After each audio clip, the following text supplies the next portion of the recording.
1388년 5월 압록강 위화도 비가 며칠째 내렸어요. 천막 안에 앉은 이성계는 잠을 이룰 수 없었죠. 밖에서는 5만 대군이 그의 명령을 기다리고 있었어요. 강 건너편이 명나라 땅이에요. 왕의 명령은 분명했죠. 진격하라. 하지만 이성계는 알고 있었어요. 이 전쟁은 이길 수 없다는 거려. 그런데 여기서 더 큰 문제가 있었어요. 군대를 돌리는 순간 그는 역적이 돼요. 500년 왕주를 배신하는 거죠. 아니, 어쩌면 무너뜨리는 거요. 옆에는 조영무라는 장수가 조용히 앉아 있었어요. 둘은 오래된 친구였죠. 조영무가 먼저 입을 열었어요. 대감께서는 어찌하시옵니까? 이성계는 대답하지 않았어요. 대신 천막 밖을 바라봤죠. 비에 젖은 병사들이 보였어요. 어떤 이는 고향 생각을 하고 있을 거예요. 어떤 이는 가족을 그리워하고 있을 거고요. 그때 이성계는 문득 20년 전 일을 떠올렸어요. 처음 개경에 왔을 때에 이르려. 좋아요와 구독 눌러주시면 지금부터 본격적인 이야기가 시작됩니다. 1370년대 초반 이성계가 처음 개경에 왔을 때의 이야기예요. 당시 그는 동북면의 무명 장수였어요. 홍건적을 물리친 공으로 조정에 불려온 거였죠. 개경의 화려함에 놀랐어요. 하지만 더 놀라운 건 따로 있었죠. 어느 날 이성계는 권문세족의 잔치에 초대받았어요. 호기심에 갔는데 그곳에서 본 광경이 충격적이었어요. 이게 나란 일을 하는 자들의 모습인가? 술에 취한 귀족들이 노래하고 춤추고 있었어요. 한쪽에서는 토지 문서를 놓고 거래하고 있었죠. 누구의 땅을 빼앗았다느니 얼마에 샀다느니 하는 소리가 들렸어요. 더 기가 막힌 건 백성 이야기를 할 때였어요. 한 귀족이 웃으며 말했대요. 올해 농사가 잘 됐다니 세금을 더 걷어야겠소. 이성계는 그날 일찍 자리를 떴어요. 돌아오는 길에 빈민가를 지나갔는데 아이들이 굶주린 모습으로 구걸하고 있었어요. 같은 도시, 하지만 완전히 다른 세상이었죠. 그날 밤 이성계는 동료 장수들과 술을 마셨어요. 최영 장군도 자리에 있었죠. 최영은 이미 명장으로 이름을 날리고 있었어요. 최 장군, 이 나라가 이래도 되는 겁니까? 최영이 답했어요. 나라가 병들었소. 하지만 우리는 군인이요. 명을 따를 뿐이요. 이성계는 그 말이 마음에 걸렸어요. 명을 따르기만 하면 되는 걸까? 20년 후 이화도에서 그는 그 질문에 답을 내려야 했죠. 최영에 대한 이야기를 좀 해볼까요? 사람들이 잘 모르는 면이 있거든요. 최영은 정말 청렴했어요. 한 번은 이런 일이 있었대요. 어떤 부하가 전쟁에서 금은보화를 노획했어요.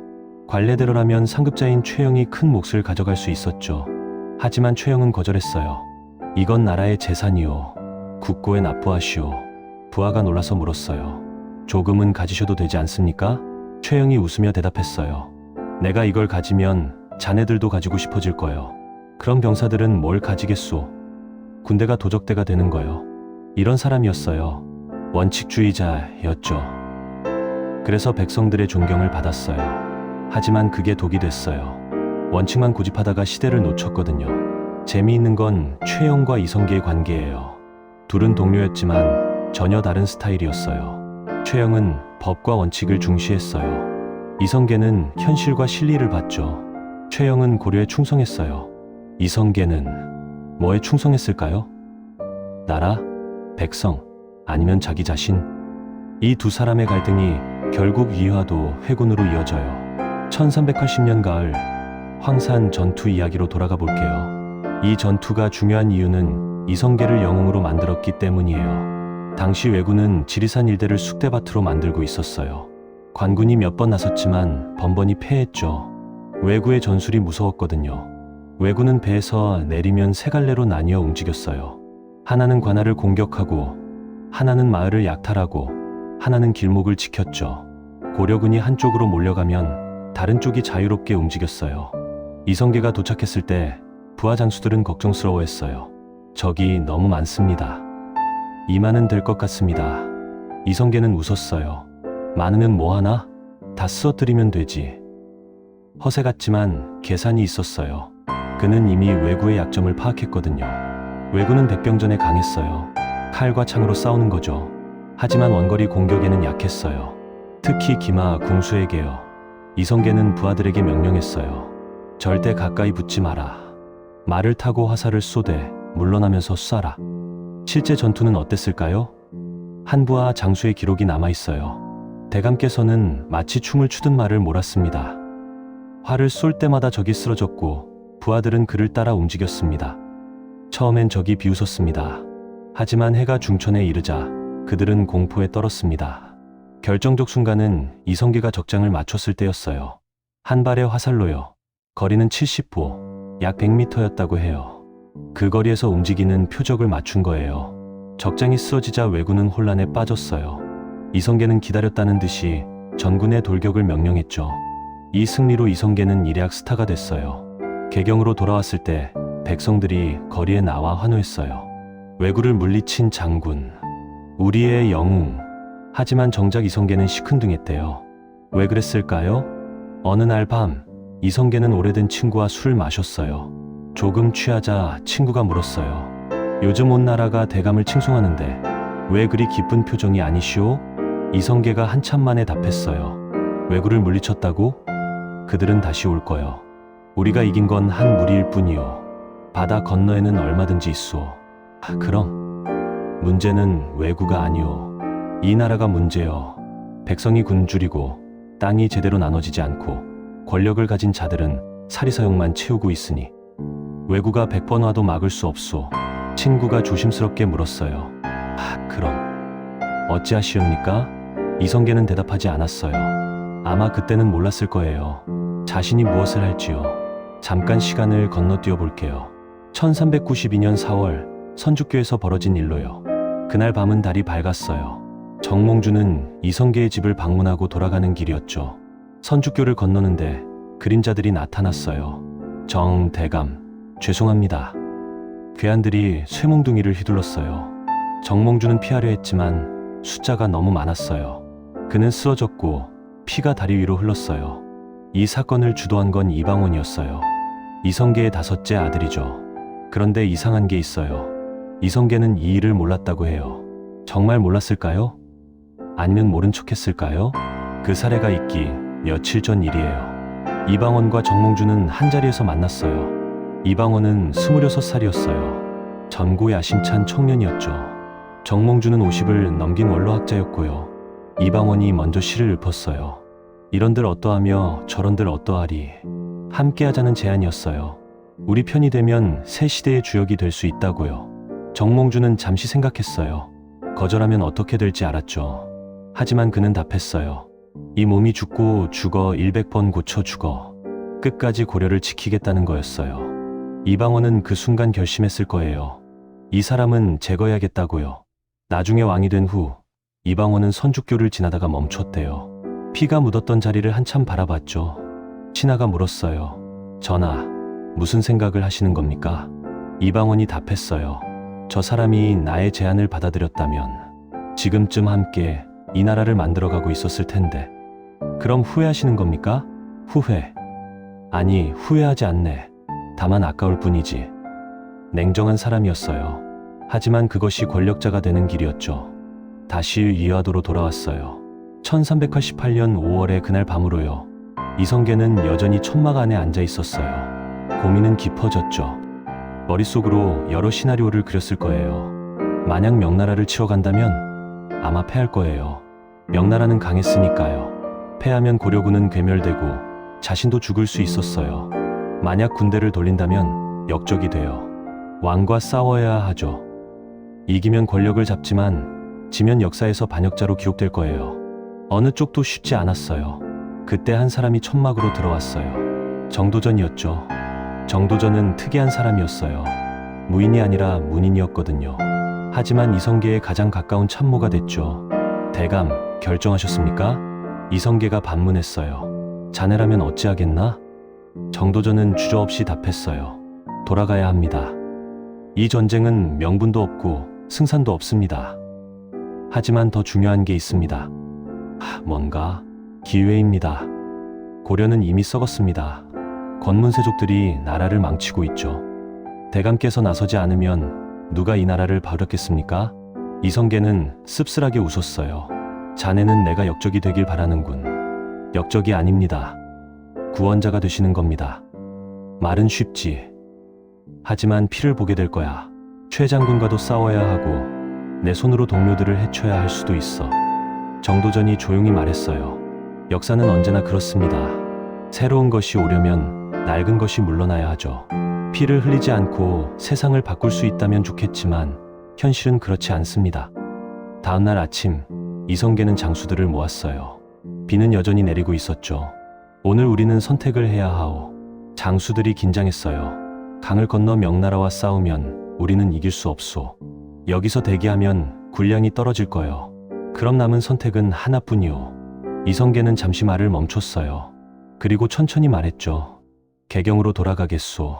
장수들 사이에서 웅성거림이 일었어요. 어떤 이는 찬성했고 어떤 이는 망설였어요. 조민수가 물었어요. 대감, 그럼 우리는 역적이 되는 겁니까? 이성계가 답했어요. 역적이라. 역사가 판단할 거요. 다만 나는 확신하네. 이 선택이 나라를 위한 길이라고. 5월 22일 대군은 방향을 돌렸어요. 개경을 향해서요. 회군한 군대는 순식간에 개경에 도달했어요. 저항다운 저항도 없었죠. 왜 그랬을까요? 사실 많은 사람들이 이성계를 지지했거든요. 특히 젊은 관료들과 백성들이요. 그들은 변화를 원했어요. 최영은 붙잡혔어요. 이성계가 직접 찾아갔을 때의 일화예요. 최 장군, 오랜만이오. 최영은 고개를 돌렸어요. 이성계를 보지 않으려는 듯이요. 역적과 할 말은 없소. 역적이라. 그렇게 생각하시오. 나는 나라를 구하려 했을 뿐이오. 최영이 비웃었어요. 나라를 구한다고? 왕명을 거역하고 군사를 돌린 게 나라를 구하는 거였소? 최 장군, 솔직해집시다. 그 전쟁은 승산 없는 싸움이었소. 장군도 알고 있었을 거요. 최영은 한참 침묵했어요. 그리고 조용히 말했죠. 알고 있었소. 하지만 그게 중요한 게 아니오. 신하는 왕명을 따라야 하오. 옳건 그르건 간에 말이오. 그럼 잘못된 명령도 따라야 한다는 말씀이오? 그렇소. 그게 신하의 도리요. 자네는 그 도리를 버렸소. 이성계는 더 이상 말하지 않았어요. 두 사람은 너무 달랐으니까요. 최영은 고향으로 유배됐고 얼마 후 죽임을 당했어요. 죽을 때 그는 개경을 향해 절을 했다고 해요. 고려를 향한 마지막 충성이었죠. 이화도 회군 후 이성계는 사실상 고려의 주인이 됐어요. 하지만 왕은 아니었죠. 처음에는 개혁만 하려 했어요. 토지 제도를 고치고 부패를 없애고 백성들의 삶을 나아지게 하려고요. 1391년 과전법이 실시됐어요. 권문세족들의 대토지를 몰수하고 관리들에게 공정하게 나눠준 거죠. 당연히 반발이 있었어요. 하지만 이성계는 밀어붙였어요. 군사력이 있었으니까요. 그런데 이상한 일이 생기기 시작했어요. 신하들이 자꾸 이성계에게 왕위에 오르라고 청하기 시작한 거예요. 처음에는 정말 거절했어요. 하지만 시간이 지나면서 마음이 흔들렸을 거예요. 내가 왕이 되면 더 많은 걸 할 수 있지 않을까? 어차피 지금도 실권은 내가 쥐고 있는데 명분까지 갖추면 더 좋지 않을까? 권력은 그렇게 사람을 바꿔요. 처음에는 나라를 위해서라고 하지만 점점 자기 자신을 위한 것으로 변하죠. 드디어 그날이 왔어요. 이성계가 왕위에 오르는 날이요. 네, 번이나 사양했다고 기록돼 있어요. 하지만 결국 받아들였죠. 신하들이 눈물을 흘리며 간청했고 이성계는 마지못해 승낙하는 척했어요. 정치적 쇼였을까요? 아니면 정말 고민이었을까요? 아마 둘 다였을 거예요. 즉위식 날 이성계는 왕관을 쓰면서 무슨 생각을 했을까요? 고려를 무너뜨린 죄책감? 아니면 새 시대를 여는 자부심? 누군가 그에게 물었어요. 전하, 기분이 어떠하십니까? 이성계는 오랫동안 침묵했다고 해요. 그리고 한마디 했죠. 무겁구나. 왕관이 무거운 게 아니었어요. 그 책임감이 무거웠던 거죠. 새 나라의 이름을 정할 때도 논란이 있었어요. 어떤 이는 화령이라고 하자고 했고 어떤 이는 다른 이름을 제안했죠. 결국 명나라 황제에게 두 가지 후보를 보냈어요. 조선과 화령이었죠. 명태조 주원장이 선택한 건 조선이었어요. 단군의 고조선에서 따온 이름이었죠. 이성계는 이 이름이 마음에 들었대요. 새로운 나라지만 동시에 오래된 뿌리를 가진 나라라는 의미였으니까요. 하지만 모두가 환영한 건 아니었어요. 고려를 그리워하는 사람들은 슬퍼했죠. 어떤 늙은 신하는 끝까지 조정에 나오지 않았어요. 산속에 들어가 평생 고려의 신하로 살다가 죽었죠. 이런 사람들을 두문동 72연이라고 불러요. 역사는 이기는 자의 것이지만 지는 자의 슬픔도 있는 거예요. 이성계에게는 6 아들이 있었어요. 첫 번째 부인 한씨에게서 6을 낳았고 나중에 강씨와 재혼해서 두 아들을 더 얻었죠. 문제는 강씨와의 아들, 특히 막내 이방석이었어요. 이성계는 강씨를 정말 사랑했어요. 한씨는 일찍 세상을 떠났는데 이성계가 권력을 잡을 때까지 함께하지 못했죠. 반면 강씨는 이성계의 영광스러운 순간들을 함께했어요. 그래서 이성계는 강씨의 아들 이방석을 세자로 삼았어요. 막내였지만 똑똑하고 학문도 뛰어났죠. 하지만 이건 실수였어요. 큰 실수. 이방원은 분노했어요. 왕자의 난을 계획하고 정몽주를 제거한 게 자신인데 세자 자리는 막내에게 돌아간 거예요. 내가 뭘 잘못했단 말인가? 이방원의 분노를 아무도 진지하게 받아들이지 않았어요. 그게 더 큰 실수였죠. 1398년 8월 26일 밤. 그날 밤 개경은 조용했어요. 너무 조용했죠. 자정이 지나서 갑자기 북소리가 들렸어요. 이방원의 군사들이 움직인 거예요. 목표는 명확했어요. 정도전과 그의 일파, 그리고 세자 이방석과 그 형제들. 정도전은 집에 있었어요. 급히 도망치려 했지만 이미 늦었죠. 군사들이 집을 포위했어요. 정도전, 나오시오. 정도전은 나왔어요. 도망칠 곳이 없었으니까요. 이게 무슨 짓이오? 역적의 짓이오. 이방원의 부하가 칼을 들었어요. 역적은 당신이오. 대군다 주인을 해치려 했으니 말이오. 그게 명분이었어요. 정도전이 이방원과 형제들을 제거하려 했다는 거죠. 사실인지는 알 수 없어요. 하지만 명분은 필요했죠. 정도전은 그 자리에서 죽임을 당했어요. 새 나라를 설계한 사람이 자신이 만든 왕조의 왕자 손에 죽은 거예요. 세자 이방석도 피하지 못했어요. 그의 형제 이방본도 마찬가지였죠. 그날 밤 여러 사람이 죽었어요. 다음날 아침 이성계는 소식을 들었어요. 사랑하는 아들들이 죽었다고요. 자신의 다른 아들 손에요. 이성계는 그 자리에 주저앉았어요. 소리내어 울었다고 해요. 왕의 자리에서 그저 아버지의 모습으로 돌아간 거죠. 내가 무슨 짓을 한 거냐. 이방원이 찾아왔어요. 아버지 앞에 무릎을 꿇었죠. 아버님, 저는 나라를 위해 나가라. 이성계가 소리쳤어요. 내 놈 때문에 내 동생들이 죽었다. 나가라. 내 앞에서 사라져라. 이방원은 물러났어요. 하지만 권력은 그의 손에 있었죠. 얼마 후 이성계는 왕위를 둘째 아들 이방과에게 물려줬어요. 자신은 더 이상 왕으로 있을 수 없었어요. 하지만 이방과도 괴뢰에 불과했어요. 칠권은 이방원이 쥐고 있었으니까요. 이성계는 함흥으로 떠났어요. 고향으로 돌아간 거죠. 새왕 정중 이방과는 여러 번 사람을 보내 돌아오라고 청했어요. 하지만 이성계는 거절했어요. 한 번은 이런 일이 있었대요. 사신이 함흥에 도착해서 말했어요. 태상왕 전하 주상께서 몹시 그리워하십니다. 한양으로 돌아오시지요. 이성계가 물었어요. 내가 왜 돌아가야 하나? 거기엔 내 아들을 죽인 자가 있지 않은가? 하지만 전하, 그분도 전하의 아드님이십니다. 아들? 그래, 아들이지. 동생을 죽인 아들. 이성계는 돌아가지 않았어요. 함흥에서 조용히 살았죠. 말년에는 불교에 빠졌어요. 절에 가서 기도하고 불경을 읽었어요.